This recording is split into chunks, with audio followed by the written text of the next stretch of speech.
Shooting ব্রেকে makeup রুমে ছিলেন সুচিত্রা। কয়েকজন যুবক নকশাল আন্দোলনের কথা বলে মহানায়িকার মেকআপ রুমের দরজায় ধাক্কা মেরে ডোনেশন চাইল। সুচিত্রার হেয়ার ড্রেসার ভদ্রমহিলা বলেছিলেন, ম্যাডাম আপনি দরজা খুলবেন না, ছেলেগুলি সাংঘাতিক, আপনি অযথা ঝুঁকি নেবেন না। সুচিত্রা শোনেননি। দরজা খুলে ওই যুবকদের মুখোমুখি হলেন, জিজ্ঞাসা করলেন কেন তারা এভাবে টাকা পয়সা চাইছে।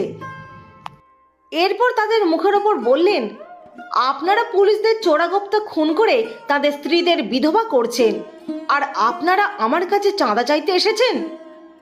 ভালো কাজে চাঁদা দিতে আমার আপত্তি নেই, কিন্তু মানুষের রক্তে যাদের হাত রাঙানো তাদের আমি একটি পয়সাও দেব না। আপনারা যা পারেন করে নেবেন, আমি ভয় পাই না। সুচিত্রা সেনের কথা শুনে ওই যুবকরা তো হতবাক।